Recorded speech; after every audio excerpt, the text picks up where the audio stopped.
নাগরিক পরিষেবা সচল রাখতে প্রতিটি পুরসভায় প্রশাসক নিয়োগের দাবি অর্জুন সিংয়ের।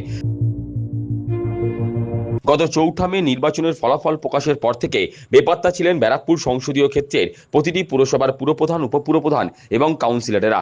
পরবর্তীতে প্রতিটি পুরসভার পুরপ্রধান সহ অধিকাংশ কাউন্সিলররা ইতিমধ্যেই পদত্যাগ করেছেন, যার জেরে ভাটপাড়া, গারুলিয়া, কাছাপাড়া, হালিশহর সহ সমস্ত পুরসভায় সংকট তৈরি হয়েছে। শুক্রবার বেলায় জগদ্দলের মজদুর ভবনে ভাটপাড়ার বিধায়ক পবন কুমার সিং, জগদ্দলের বিধায়ক রাজেশ কুমার এবং বীজপুরের বিধায়ক সুদীপ্ত দাসকে পাশে বসে সাংবাদিক বৈঠকে প্রাক্তন সাংসদ তথা নোয়াপাড়ার বিধায়ক অর্জুন সিং দাবি করেন, নাগরিক পরিষেবা সচল রাখতে তারা সরকারের কাছে প্রতিটি পুরসভায় প্রশাসক নিয়োগের দাবি করবেন। নোয়াপাড়ার বিধায়ক বলেন, সরকারের কাছে তারা সুপারিশ করবেন যাতে 5 জনের কমিটি গঠন করে পুরসভাগুলোতে প্রশাসক নিয়োগ করা হয়। তিনি জানান, 35টি ওয়ার্ড বিশিষ্ট ভাটপাড়া পুরসভায় 2 জন কাউন্সিলরের মৃত্যু হয়েছে। ওই পুরসভায় 33 জনের মধ্যে ইতিমধ্যেই 30 জন কাউন্সিলর পদত্যাগ করেছেন। গারুলিয়া পুরসভায় 99% কাউন্সিলর পদত্যাগ করেছেন। কাছাপাড়া এবং হালিশহর পুরসভায় যথাক্রমে 14 জন এবং 16 জন কাউন্সিলর পদত্যাগ করেছেন। বাকিরাও পদত্যাগ করবেন। তাই সংকট দূরীকরণে প্রশাসক নিয়োগের দাবিতে তারা মুখ্যমন্ত্রীর দ্বারস্থ হবেন। আমরা সরকারের কাছে স্পষ্ট একটা বার্তা দেব যে এখানে ইমিডিয়েট অ্যাডমিনিস্ট্রেটর বসিয়ে দেওয়া যায়, একটা টিম করে, 5 জনের টিম করে। আমাদের সুপারিশ, জানি না গভর্নমেন্ট কী করবে না করবে, কিন্তু আমাদের 4 জন আমরা বিধায়ক আমরা সুপারিশ করব। আমরা জানি এখানে ভাটপাড়া পৌরসভাতে চেয়ারম্যান ইনক্লুডিং যিনি রেওয়ারা, উনিও রিজাইন করেছেন, আর 2 জন আগে থেকে মারা গেছেন। 30 জন অলরেডি রিজাইন, 2 জন 3 জন আরও আজকে রিজাইন করে দেবেন। গারুলিয়া মিউনিসিপ্যালিটি প্রায় 99% রিজাইন করে দিচ্ছেন। এখন আমার যা খবর আছে সবাই ওখানে ভিডিও কাছে পৌঁছে গেছে। তারপরে বীজপুর কাছড়াপাড়া পৌরসভা 14 জন রিজাইন করেছেন। হালিশহর পৌরসভা 16 জন রিজাইন করেছেন। বাদ বাকি যারা আছে তারাও রিজাইন করে দেবে, এরকম আমরা শুনেছি। কিন্তু একটা সাংবিধানিক অসুবিধা, মানে পৌরসভার জন্য সাংবিধানিক সমস্যা দেখা গেছে। এই সমস্যা আমরা আজকে এখানে আপনাদের কাছে বলেই আমরা একটা মাননীয় মুখ্যমন্ত্রীর কাছে আমরা আমাদের যৌথভাবে একটা চিঠি পাঠিয়ে দেবো। এই ক্রাইসিস পিরিয়ডে ইমিডিয়েট একটা 5 জনের করে টিম করে তার একটা অ্যাডমিনিস্ট্রেটর বসিয়ে, যারা অভিজ্ঞ লোক আছেন পৌরসভাতে, যারা দীর্ঘদিন কাউন্সিলর ছিলেন বা ভাইস চেয়ারম্যান ছিলেন, যারা জানেন যে ব্যাপারটা বুঝে, তাদেরকে আর উপরে যাকে সরকার যেটা ঠিক করবে বা সরকার যেটাই ঠিক করুক সেটা আমরা, আমাদের কোনো অসুবিধা নেই। আমরা এই এলাকায় যাতে নাগরিক পরিষেবা কোনো বাধিত না হয় তার জন্য আমরা আজকে সুপারিশ করে দেবো। তার দাবি, যারা ভোট লুট করে পুরসভা নির্বাচনে জিতেছিল, রাজ্যে পালাবদল ঘটতেই তারা স্বেচ্ছায় পদত্যাগ করেছেন। পদত্যাগের জেরে প্রতিটি পুরসভায় সংকটময় পরিস্থিতির সৃষ্টি হয়েছে। 4 তারিখে যখন সারা বাংলা পরিবর্তনের ঝড় উঠল, পরিবর্তন হলো, পরিবর্তনের পরে যতগুলো অসাধু শক্তি ছিল, যারা পৌরসভা পঞ্চায়েত লুট করে তারা জিতেছিল একটা সময়, তার মধ্যে 90% এরকম লোক ছিল যারা লুট করে তারা ভোটে জিতেছিল, মানুষের ভোটে জিতে। তারা অনেকে পৌরসভা তারা কাউন্সিলর ছিলেন, অনেকে মেম্বার ছিলেন, আপনার কেউ সিআইসি মেম্বার ছিলেন, কেউ ভাইস চেয়ারম্যান ছিলেন। ইতিমধ্যে আমরা দেখেছি যে প্রথম শুরু হলো কাছড়াপাড়া থেকে, হালিশহর থেকে, তারপরে ভাটপাড়া, তারপরে আজকে গারুলিয়া মিউনিসিপ্যালিটিতে প্রায় বেশিরভাগ কাউন্সিলর তৃণমূল কংগ্রেসের, যারা 100% তৃণমূল কংগ্রেসের কাউন্সিলর ছিলেন, 99% তারা স্বেচ্ছায় বিনা কোনো দবাবে, বিনা কোনো প্রেসারে তারা রিজাইন করেছেন নিজের কাউন্সিলর পোস্টে। একটা ক্রাইসিস ক্রিয়েট হয়েছে।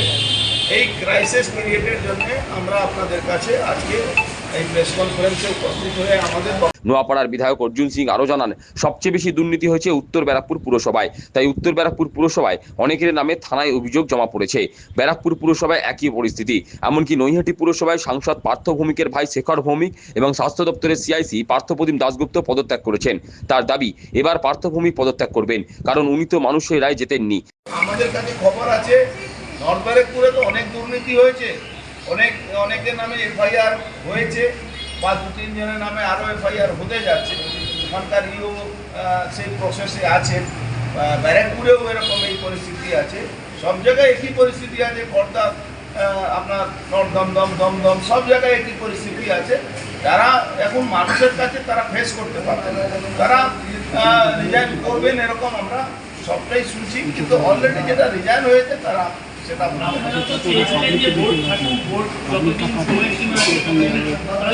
আমাদের থাকলে চাইলে তো হবে না, মানুষের প্রেসার করতে ব্যাপার আছে।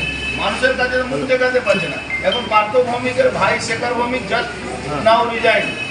Tutul Partha Dasgupta CIC already resign, health CIC resign. Partha Bhowmik যিনি হয়তো উনিও রিজাইন করবেন, কেন উনি তো মানুষের ভোটে জিতেননি। তো ওনার ভাই আগে এটা বুঝতে পেরেছে যে মানুষ আর তাকে মানুষ ওকে আর ছাড়বে না, তার জন্য রিজাইন করে দিচ্ছে। তার বক্তব্য, যারা দুর্নীতি করেছে তারা সবাই জেলে যাবে। সরকারি সম্পত্তি যারা লুট করেছে তাদের কাছ থেকে সুদ সহ টাকা আদায় করা হবে। যারা দুর্নীতি করছে তারা জেলে যাবে, আর সেই টাকাগুলো মুখ্যমন্ত্রী বলেছেন সরকারি সম্পত্তি যারা লুট করেছে সুদ সমেত সেই টাকাটা আদায় করা। ব্যারাকপুর সংসদীয় ক্ষেত্রের পঞ্চায়েতগুলোর বর্তমান পরিস্থিতি নিয়ে নোয়াপাড়ার বিধায়ক বলেন, পানপুর কেউটিয়া থেকে শুরু করে বামুদপুর, কাউগাছি 1 ও 2, জেঠিয়া, কাপাচাকলা, মাঝিপাড়া, পলাশী, মোহনপুর ও শিউলি সমস্ত গ্রাম পঞ্চায়েতের প্রধানরা সদস্যরা মানুষের ভয়ে কেউই পঞ্চায়েতে আসছেন না। জেলা পরিষদের সবচেয়ে বড় ডাকাত দীপক লাহিড়ী এবং নারায়ণ গোস্বামী এরাও মানুষের ভয়ে এলাকা ছাড়া। পঞ্চায়েত আপনার জগদ্দলে, পানপুর কেউটিয়া, মেহমুদপুর, কাউগাছি 2, মাঝিপাড়া, পলাশী, জেঠিয়া, পলাশী, মাঝিপাড়া সবটাই মানুষের প্রেসারে ওরা করতে পারছে না, ভয়ে পালিয়ে বেড়াচ্ছে। মোহনপুর শিউলিও সেম পজিশনে আছে। ওখানে ওই ক্রাইসিস দেখা যাচ্ছে। ওখানকার এরা অনেকগুলো তথ্য পেয়েছে, এফআইআর করবে পঞ্চায়েত মেম্বারদের উপরে, পঞ্চায়েত সমিতির উপরে, জেলা পরিষদের যে এখানকার সবথেকে বড় ডাকাত ওই ওর নাম না দীপক লাহিড়ী আর নারায়ণ গোস্বামী, এরা তো দুজন বড় ডাকাত। এরাও মানুষের ভয়ে আর নিজের এলাকায় থাকতে পারছে। সাংবাদিক বৈঠকে জগদ্দলের বিধায়ক রাজেশ কুমার বলেন, চৌঠা মের পর থেকে ভাটপাড়া পুরসভায় পরিষেবা স্তব্ধ হয়ে পড়েছে। পরিষেবা আপাতত সচল রাখতে এক্সিকিউটিভ অফিসার ও ফিনান্স অফিসারকে দেখতে বলা হয়েছে।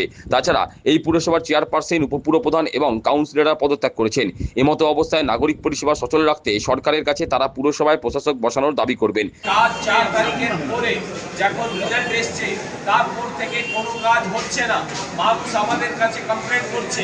তার জন্য আপনাদের সকলের সামনে আমি অর্জুন সিংজি আমরা দুজন ওখানে গেলাম, কি করে সার্ভিসেসগুলো রিস্টোর করা হবে, কিভাবে কাজ করা হবে, প্রত্যেক জিনিস আমরা ওখানে এবং এফও তাদেরকে আমরা রিকোয়েস্ট করেছি মানুষের পরিষেবা কোনো মতো বন্ধ না করা হয়। এর যেটা অর্জুন সিংজি বলেছেন, কাজ পরিষেবা দেওয়া এবং সুপারভিশন করা, এটা অফিসারদের কাজ আছে।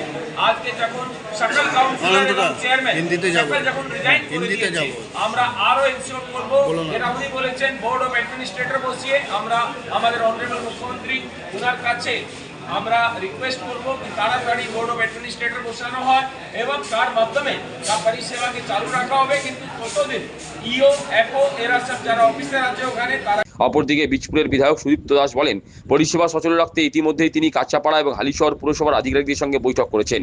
এবার তারা সরকারের কাছে সুপারিশ করবেন পুরসভায় যাতে প্রশাসক নিয়োগ করা যায়। জানাও না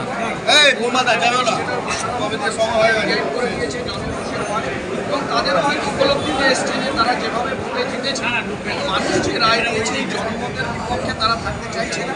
মানুষের পরিষেবাকে চালু রাখতে হবে, সেটা চালু আছে। আমরা পৌরসভার আধিকারিকদের সাথে কথা বলে পৌরসভা নিয়মিত চলছে।